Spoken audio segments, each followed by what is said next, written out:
शिक्षक सेवा आयोग अध्यापन अनुमति पत्र सम्बन्धमा निम्न माध्यमिक तहमा सोधिने नमुना प्रश्नोत्तरहरूको साथमा उपस्थित भइसकेको छु।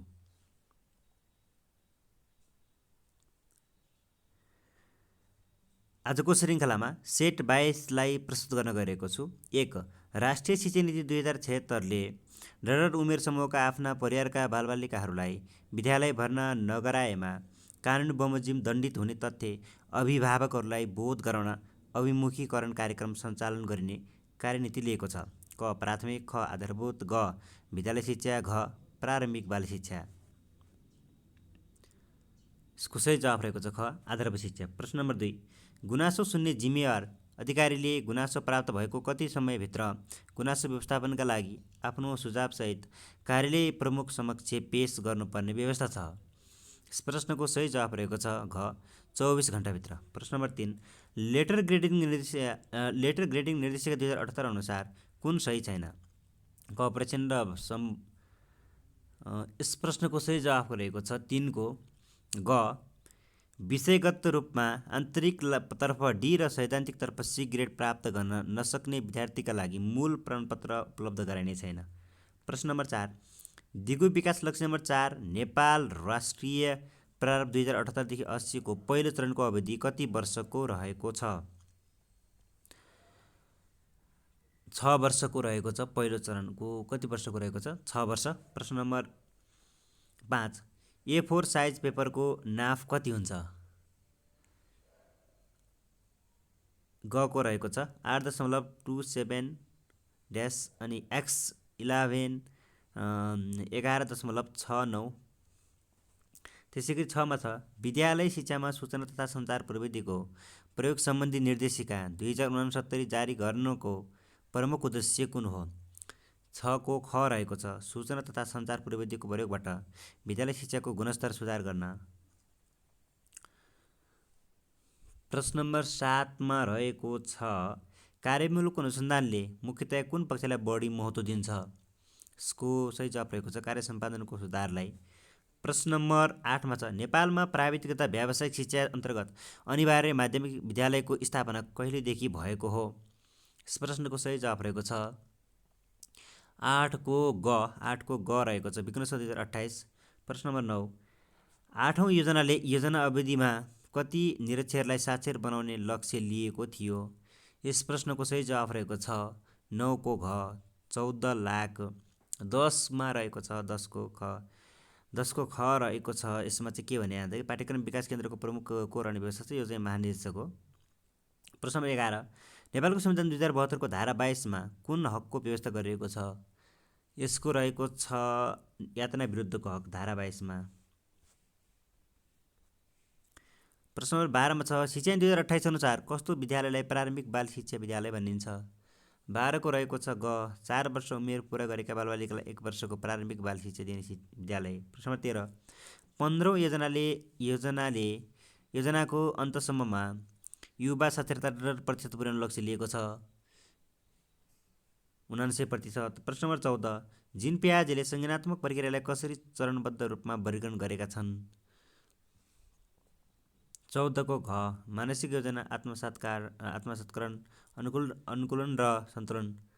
त्यसपछि छ 15 मा स्थानीय सरकार सञ्चालन ऐन 2074 अनुसार प्रारम्भिक बाल विकास केन्द्र सञ्चालन र व्यवस्थापन गर्ने वडा समितिको कुन कार्य अन्तर्गत पर्दछ?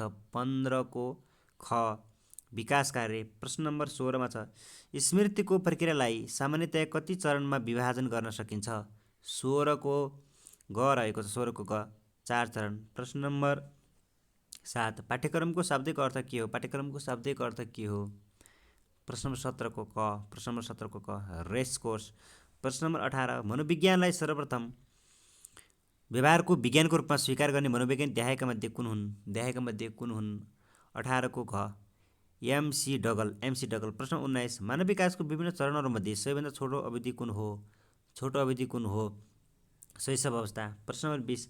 साधारण व्यावसायिक सिपको विशेषता कुन हो? साधारण व्यावसायिक सिपको विशेषता व्यक्ति वा काम गर्ने वातावरण अनुसार फरक हुन्छ। प्रश्न नम्बर 21. नागरिक अधिकार पत्र कुन हो? नागरिक अधिकार पत्र कुन हो? नागरिक अधिकार पत्रको नागरिक बडापत्र। प्रश्न नम्बर 22 फ्री ग्याङको अवस्था कुन हो? फ्री ग्याङको अवस्था कुन हो? 22 को प्रारम्भिक बाल्यावस्था। प्रश्न नम्बर 23 मा रहेको छ प्रक्रियाका रूपमा सिकाइलाई लिँदा सिकाइ पद्धति अन्तर्गत कुन पर्दैन? 23 को क उद्दीपक प्रतिक्रिया प्रणाली। प्रश्न नम्बर 24 पुनर्बल कुन सिकाइ सिद्धान्तसँग सम्बन्धित छ? पुनर्बल कुन सिकाइ सिद्धान्तसँग सम्बन्धित छ? 24 को ग क्रियापरक सम्बन्ध प्रत्यावर्तन। प्रश्न नम्बर 25 मा रहेको छ प्याभलभको प्रयोगमा मासुको धुलो के हो? मासुको धुलो के हो? स्वाभाविक उत्तेजना। प्रश्न नम्बर 26 मा छ मनोक्रियात्मक क्षेत्र अन्तर्गत पर्ने उद्देश्य कुन हो? 26 को घ रहेको छ मौलिकरण।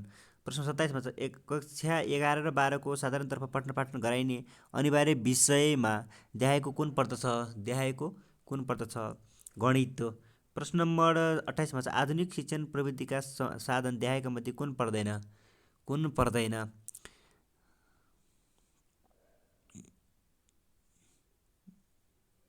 लर्निङ बोर्ड हैन के भनेको छ यसको? 29 को रहेको छ 29 मा रहेको छ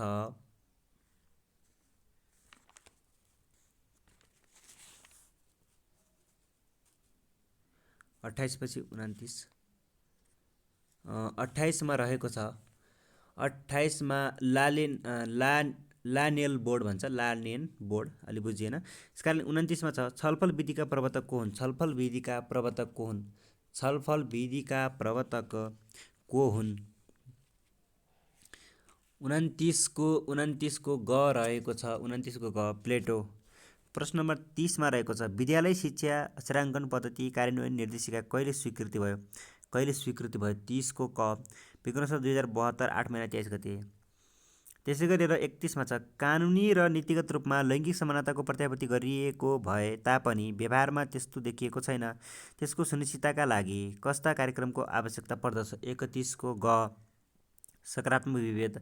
प्रश्न नम्बर 32 मा रहेको छ शिक्षकको पेशागत विकास प्रारूप 2072 अनुसार प्रत्येक चरणको तालिमका गतिविधिका लागि कति अङ्क दिन सकिने आधार तय गरिएको छ? 32 को घ 15 अङ्क। प्रश्न नम्बर 33 आधारभूत शिक्षा पाठ्यक्रम कक्षा 1 देखि 3 2076 ले विद्यार्थीको उपलब्धि स्तरलाई कतिवटा स्तरमा वर्गीकरण गरेको छ? 33 को ख 4 वटा। प्रश्न नम्बर 34 बहुकक्षीय बहुस्तर शिक्षण सिकाइ प्रक्रियामा सबैभन्दा अन्तिम सिकाइ क्रियाकलाप कुन हो? 34 को रहेको छ घ सबलीकरण क्रियाकलाप। प्रश्न नम्बर 35 मा छ कलेज अफ एजुकेसनको सञ्चालनमा ल्याएको 4 वर्षीय बिएड कार्यक्रमलाई कहिलेदेखि 2 वर्षमा टुक्र्याइयो? 35 को रहेको छ क 2016 साल। प्रश्न नम्बर 36 तर्फ प्रवेश गरौँ।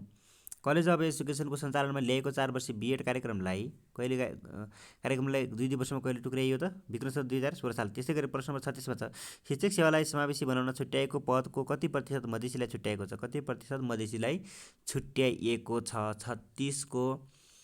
36 को यो 22%। प्रश्न नम्बर 37 मा जाउँ शैक्षिक सत्र 2077 को शैक्षिक तथ्याङ्क अनुसार प्राथमिक तहमा एकीकृत दरबन्दीका शिक्षकका आधारमा शिक्षक विद्यार्थी अनुपात कति पुगेको छ? 37 को ख 1 अनुपात 26 भनिएको छ। त्यसै गरेर प्रश्न नम्बर 38 मा जाउँ शिक्षक सेवा आयोगले अध्यापन अनुमति पत्रको लागि लिइने परीक्षाको उत्तीर्णाङ्क कति तोकेको छ? प्रश्न नम्बर 38 को घ 50 तोकेको छ। प्रश्न नम्बर 39 मा जाउँ 39 मा स्थानीय सरकार सञ्चालन ऐन कहिले स्वीकृति भएको हो? 2074 विक्रम 2074 6 महिना 29 गते। त्यसै गरी प्रश्न नम्बर 40 मा छ नेपालको संविधानको मौलिक हकमा सार्वजनिक सेवा लगायतका रोजगारीका अन्य क्षेत्रमा दलित समुदाय डरका लागि कानुनी बमोजिम विशेष व्यवस्था गरिने व्यवस्था छ। 40 को रहेको छ ख सशक्तिकरण प्रतिनिधित्व र सहभागिता। प्रश्न 41 समावेशी शिक्षामा कसरी शिक्षा दिइन्छ? ग बालबालिकाको विविधतालाई ख्याल गरी सिकाइ अवसर प्रदान गरिन्छ। प्रश्न नम्बर 42 मा छ चौथो अन्तर्राष्ट्रिय नारी सम्मेलन कहिले भएको? ग यसको सन् 1995मा। 43मा शैक्षिक गुणस्तर परीक्षण केन्द्रले सन् 2011मा कक्षा 8को कुन कुन विषयमा राष्ट्रिय स्तरमा सिकाइ उपलब्धि परीक्षण गरेको थियो? 43को ग नेपाली गणित र सामाजिक। प्रश्न नम्बर 44मा छ विद्यार्थी पहुँचको सुनिश्चिततामा बढी जोड दिने योजना देखाएका मध्ये कुन हो? ख स्रोतको प्राप्ति, विकास तथा उपयोग। प्रश्न नम्बर 44 पछि 45मा छ शिक्षकको पेशागत विकासको प्रावधान 2072 अनुसार तालिममा अनुशासन र तालिम कक्षको नियम पालनाको कति अङ्क दिने व्यवस्था छ? 45को क 2 अङ्क। प्रश्न नम्बर 46मा छ विद्यालय क्षेत्र सुधार योजना 2066देखि 72ले उच्च प्राथमिक 1 देखि 8 विद्यालयको पुस्तकालयमा कम्तीमा कति पुस्तक हुनुपर्ने व्यवस्था गरेको छ? 46को रहेको छ घ 2000। प्रश्न नम्बर 47मा उपयुक्त विकल्प छनौट गरी श्रेणी पुरा गर्नुहोस् भनेको छ। AFHKN वाट भनेको छ यसको चाहिने हुन्छ YZ घको। प्रश्न नम्बर 48मा जाउँ। प्रश्न नम्बर 48मा रहेको छ कुनै बाबुले आफ्नो 5 जना छोराहरूलाई निम्न प्रकारले पैसा बाँड्न खोज्दैछन्। उनले आफ्नो कान्छो छोरालाई कति पैसा दिन्छन् होला? 48को रहेको छ क रु 19। प्रश्न नम्बर 49मा रहेको छ कपालको तालु खुइले भए जस्तै बालीको के हुन्छ? जमिन, कृषक, वर्षा, बाँझो। यस प्रश्नको सही जवाफ रहेको छ बाँझो।